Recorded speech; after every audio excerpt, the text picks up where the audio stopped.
I'm not telling this story for sympathy. I'm telling it because if even one person catches the red flag I ignored, it'll be worth it. I've been married for 10 years. Thought I had the perfect wife, the perfect home, the perfect life. But 3 months ago, I found something in my basement. Something that made me realize I never actually knew the woman I married. And she wasn't just lying to me, she was hiding an entire second life. And the truth came out because of one single mistake she made, one tiny slip. My wife Anna used to be predictable work, gym, home, same routine for years. But then she started changing her schedule. Late nights, random meetings, new perfume she claimed was on sale. And the thing that bothered me most, her phone, always face down, always locked, always glued to her like it was life support. One night she came home shaking, said she was just cold, but her eyes looked like she had stared straight into panic.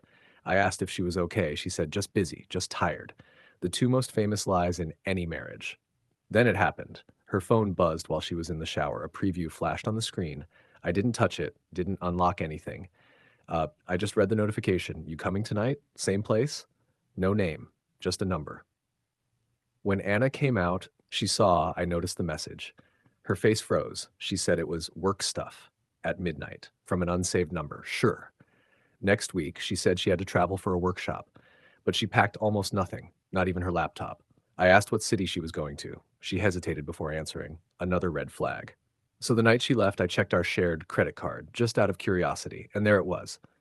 My stomach dropped. A charge from a motel.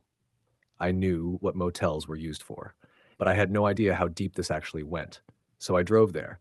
The motel looked straight out of a crime documentary. Dim lights, weird smells. The whole place screamed, "Do not come here." I asked the receptionist if Anna checked in.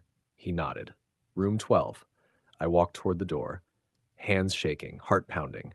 But right before I knocked, the door opened, and a man walked out. Not sneaking, not hiding, walking out like he had every right to be there. He saw me and immediately froze. That's when I noticed he was holding Anna's jacket. He tried to talk, stuttering, "Man, it's not what you think." Classic. I pushed past him into the room. Anna was inside, not with smeared makeup, not crying, not panicking. She was calm, too calm, like she expected me. She said, "I can explain."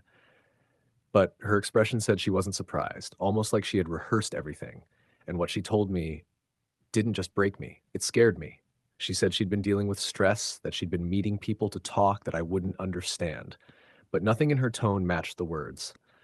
She wasn't apologizing, she was managing like I was a problem. She said the man was a life coach. Yeah, in a motel at midnight. I was done. I walked out. But the story didn't end there, not even close. 2 days later, my neighbor James knocked on my door. He looked terrified. He said, "Dude, I think your wife is involved in something dangerous." I laughed, thought he was joking. He wasn't. He told me he saw different men pick her up at weird hours, unmarked cars, nervous drivers. He said, "I think this goes beyond cheating." My stomach dropped. That night, I couldn't sleep. At 3 a.m., I went to the basement. That's when I noticed something. A wooden panel behind the water heater was slightly open, like someone tried to close it quietly, but didn't. I pulled it back. Behind it was a hidden space I never knew existed. Inside, a second phone, a stack of envelopes, a metal lockbox, a notebook with initials that weren't hers. My hands were shaking when I opened the notebook. Names, dates, motel locations, and next to some names, amounts of money. This wasn't cheating. This was business. I turned the second phone on. The wallpaper was Anna, but not the version I knew. Same face, different life.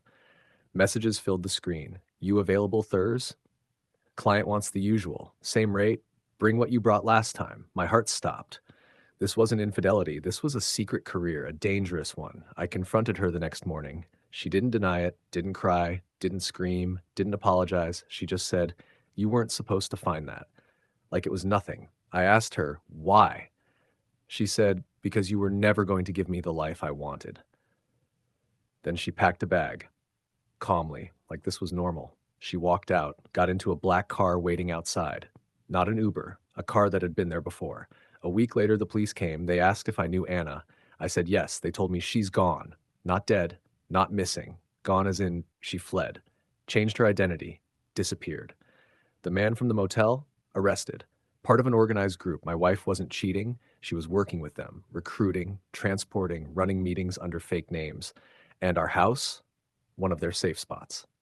The basement wasn't just hidden, it was a drop location. She used me as cover, the perfect husband, the perfect house, the perfect alibi. I wasn't betrayed romantically, I was used strategically. And the worst part? The police said she had been planning to leave for months. I just caught her too early. So, yeah, that's the story. Not the one I wanted, not the one I expected, but the one that taught me sometimes the person sleeping next to you is living a life you wouldn't survive 5 minutes in. And the scariest part? You won't see it until it's too late.